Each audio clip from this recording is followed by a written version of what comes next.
Assalamualaikum warahmatullahi wabarakatuh. Pemirsa, Anda menyaksikan Partai KT Inspirasi untuk edisi hari ini Selasa 28 September 2021.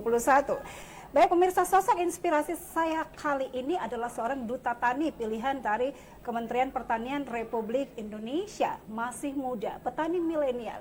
Lalu apa yang dilakukan supaya bisa mencerdaskan petani? Inilah sosok inspirasi kami kali ini dalam Partai KT Inspirasi. Saya perkenalkan Bapak Jamaluddin Daeng Abu. Pak Jamaluddin Daeng Abu seorang S2 ya, S2, alhamdulillah. Oke, alhamdulillah.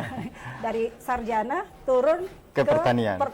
Oke, itu apa yang melatar belakangi pikiran itu? Potensi alam. Jadi ada potensi alam yang memang ada di tempat kami di Kampung Sayur itu. Di desa saya, Desa Kanrapia, Kecamatan Tombolopau, Kabupaten Goa. Kembali kepada sosok pribadi, kita sendiri harus bangga dengan diri kita sendiri bahwa kita anak petani, saya adalah petani, harus bangga dengan itu. Sehingga mampu ditularkan kepada generasi-generasi yang lain. Oke, apa yang dilakukan untuk menularkan itu? Ya, jadi pertama kami mencoba melahirkan wadah belajar yang kami beri sebagai sebuah gerakan cerdas anak petani. Cerdas anak petani. Wadah ini adalah merupakan rumah baca untuk petani yang bernama Rumah Koran. Oke, jadi founder Rumah Koran ya? Iya. Founder Rumah Koran, apa saja yang dilakukan di Rumah Koran itu? Jadi ada banyak hal sebenarnya sebelum pandemi yang kami lakukan. Melalui gerakan cerdas anak petani ini, kemudian bagaimana ada gerakan literasi di dalamnya. Gerakan literasi inilah mencoba mengedukasi anak petani, pemuda tani, dan petani tua. Bagaimana kita bisa lahir sebagai petani dan benar-benar menghasilkan pertanian yang secara kualitas dan kuantitas dan mampu memasarkan hasil-hasil pertanian. Jadi ada gerakan literasi menjadi petani online. Jadi kami mengajak mereka itu untuk berselipih di lahan-lahan mereka. Tujuannya adalah agar proses pertanian itu bisa terekspos secara luas, kemudian pemasaran bisa terbuka secara luas. Yang selanjutnya adalah bagaimana kita ramu agar mereka ini bisa menjadi petani literasi. Jadi bukan hanya pintar menanam, tetapi bisa melihat potensi alam, potensi pasar.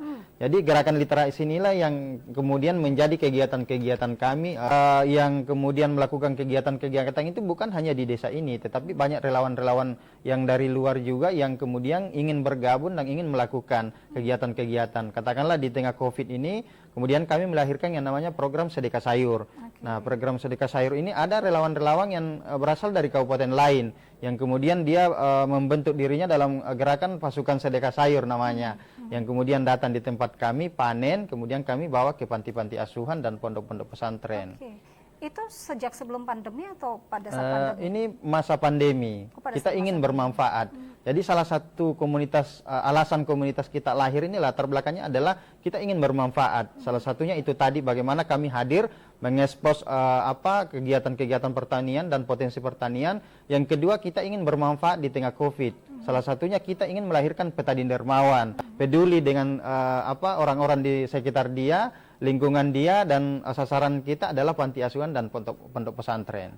Kami kolaborasi dengan banyak pihak, salah satunya adalah Satbrimob Polda Sulsel, dia memfasilitasi kami mobil. Setiap waktu kami bersama salah satu anggota Satbrimob tersebut, yaitu Pak Purwanto namanya. Jadi dia setiap waktu membawa mobilnya itu menjemput di lahan-lahan petani. Kemudian setelah kami isi mobilnya tersebut, kita bawa ke Kota Makassar, kita packing, kita bawa ke panti-panti asuhan. Sampai sekarang masih berjalan? Masih berjalan. Oke.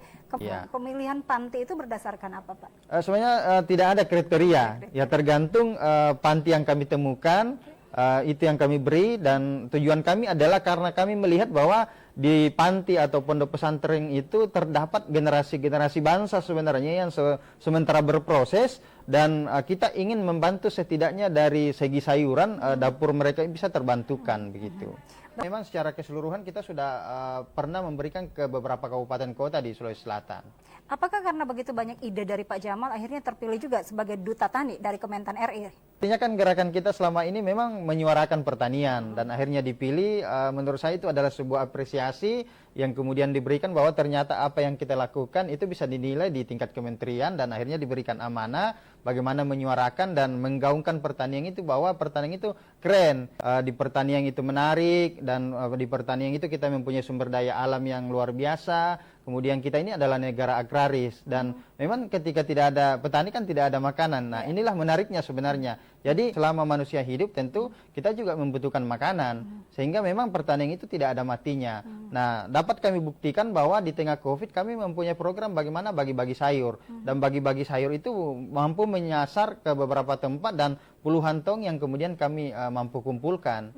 Ada sebuah potensi kenapa kita sia-siakan. Walaupun kita mencari profesi lain, tentu kan ada pendapatan yang coba kita kejar di situ. Dan di pertanian itu sudah ada itu. Untuk apa kita mencari sesuatu hal yang lain, sedangkan potensi sudah ada di depan mata kita. Nah, di depan mata inilah kemudian jangan kita sia-siakan. Ada sebuah mungkin ada tantangan-tantangan, itu kita jadikan sebagai peluang. Ada peluang emas yang coba kita gali, kita kembangkan.